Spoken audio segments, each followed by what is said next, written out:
Pasaron 100 días ya del gobierno del presidente Biden, se cumplieron el pasado viernes.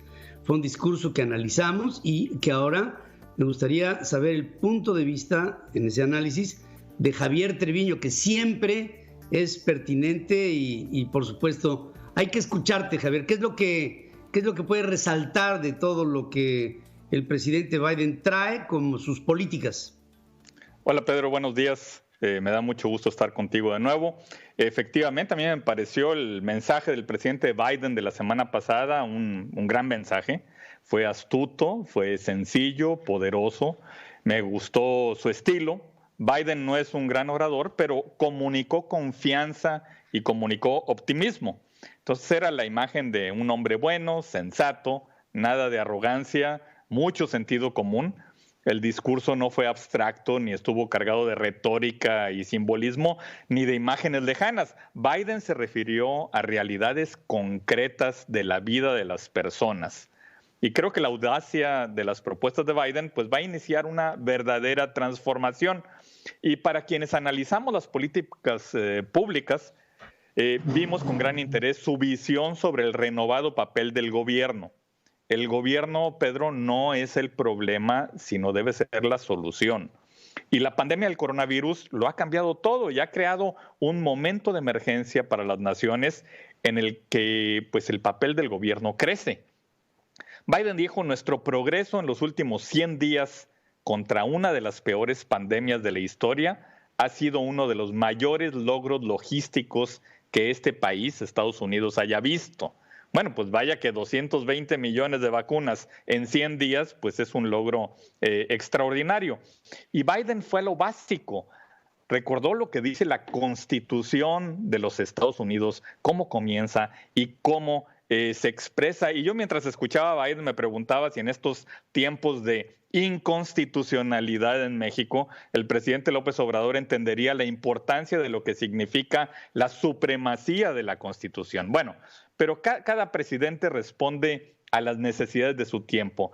Y hay una máxima que dice, Pedro, y tú la has dicho, nunca desperdicies una buena crisis. Bueno, pues Joe Biden no lo hizo, al contrario, la ha aprovechado al máximo. Y esa noche del miércoles pasado, pues habló sobre crisis de oportunidades y sobre la reconstrucción de una nación, sobre la revitalización de una democracia y sobre la conquista del futuro de Estados Unidos. Y decía muy claramente que Estados Unidos está resurgiendo de nuevo.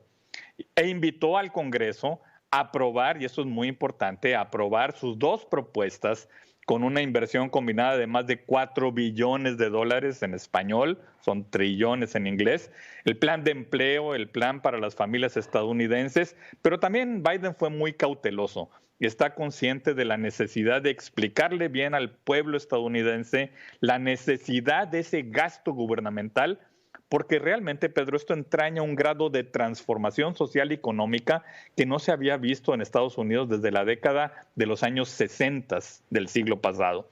Biden además vendió la necesidad de avanzar su agenda como parte de una lucha más amplia y más desafiante, una confrontación entre autocracia y democracia. Y dijo, tenemos que demostrar que la democracia todavía funciona, que nuestro gobierno todavía funciona y que podemos cumplirle a la gente. Y presentó un plan ambicioso para salir de la pandemia y pidió la aprobación de billones en una sólida expansión del papel del gobierno. Habló de desigualdades raciales y de clase, de inmigración, de violencia con armas. La agenda, Pedro, fue amplísima, pero su objetivo era claro: desmembrar a la coalición que había apoyado a Donald Trump.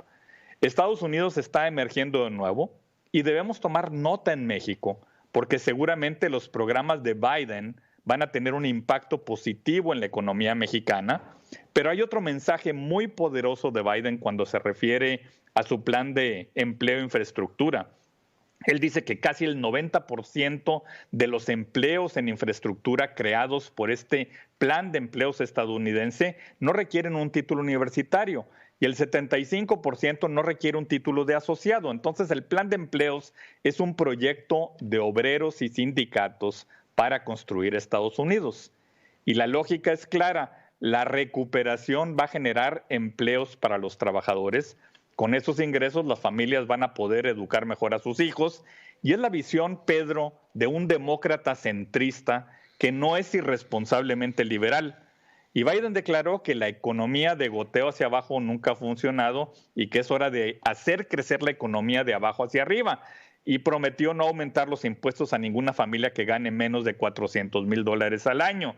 Pero el mensaje para México, que es lo importante, es que el movimiento sindical, que había sido la base de la antigua coalición del Partido Demócrata, se estaba debilitando y ahora se fortalece. Entonces el péndulo ideológico, Pedro, osciló, tendrá un impacto en la implementación del Tratado de Libre Comercio entre México, Estados Unidos y Canadá.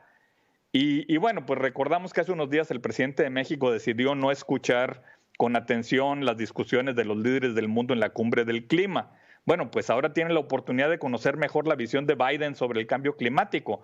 Biden dijo, durante demasiado tiempo no hemos usado la palabra más importante cuando se trata de enfrentar la crisis climática, y la palabra es empleos. Dijo Biden, para mí cuando pienso en el cambio climático, pienso en empleos. Y China también fue mencionada en varias ocasiones, y la pregunta que hacía Biden era si puede la democracia de Estados Unidos superar las mentiras, la ira, el odio y los miedos que han separado a la sociedad estadounidense, y advertía que los adversarios de Estados Unidos, los autócratas del mundo, estaban apostando a que no. Y la frase de Biden que debe leer México y el presidente de México con cuidado es cuando dijo, amigos, como les dije a todos los líderes mundiales con los que me he reunido a lo largo de los años, nunca jamás ha sido una buena idea apostar contra Estados Unidos. Entonces, bueno, pues da la bienvenida a las ideas, sabe que el resto del mundo no va a esperar y dijo que no hacer nada no es una opción y que no se puede estar tan ocupados compitiendo entre ellos internamente, que no hay que olvidar que la competencia es con el resto del mundo para ganar el siglo XXI. Y es muy importante, y fue grato escuchar al presidente cuando dijo, acabemos con nuestra agotadora guerra contra la inmigración. Dijo, los inmigrantes han hecho tanto por este país, por Estados Unidos, durante la pandemia, como también lo han hecho a lo largo de la historia, y pidió al Congreso aprobar una reforma migratoria para proteger a los Dreamers, para asegurar la frontera. Denunció la supremacía blanca, el racismo sistémico, la violencia contra las mujeres, planteó una renovada prohibición de las armas de asalto, hizo un llamado a los legisladores a que aprueben una reforma policial. En fin, fue un gran discurso y entonces en México tenemos que aprender a no subestimar al presidente Biden. Ganó por poco, tiene la mínima mayoría en el Congreso. Su país está profundamente dividido, pero el discurso del miércoles, Pedro, cambió todas las opiniones. Habló con autoridad, con información, mostró su grandeza, defendió sus programas, tiene toda la experiencia y conocimiento y es el político más completo que tiene ahora Estados Unidos. Qué bien lo pones. Yo creo que cambió, como diría el maestro José Villegas, cambió el estilo personal de gobernar, regresó la vida política a la Casa Blanca, la ortodoxia, y con ello creo que la política del buen vecino empezaría a verse multiplicada con puentes que está tratando de establecer el presidente Biden, en donde se puede, bajo las condiciones como están, y con esto tratar de aligerar una pesada carga que tiene el mundo de algunas tensiones que estamos empezando a ver con preocupación. Es correcto, estamos viendo las tensiones, sobre todo, bueno, pues en el caso del conflicto y sobre todo la competencia con China, pero estamos empezando a ver algunos otros cambios y hay que ver esto porque esta semana es semana de reunión del presidente de México con la vicepresidenta de los Estados Unidos y hay que ver si va a estar fijado en su visión solamente del sureste y de Centroamérica, o estamos viendo a México como parte de América del Norte y lo que tenemos que ver hacia adelante en cuanto a la competitividad de nuestro país y la alianza que debemos establecer con Estados Unidos. Ya, por supuesto. Nunca ha sido una buena política ir en contra de esa nación, que finalmente pues, es por nuestra conveniencia, no por otra cosa. No es sumisión, es conveniencia. Gracias, mi querido Javier, como siempre. Te mando un abrazo, querido amigo. Gracias, Pedro. Buenos días.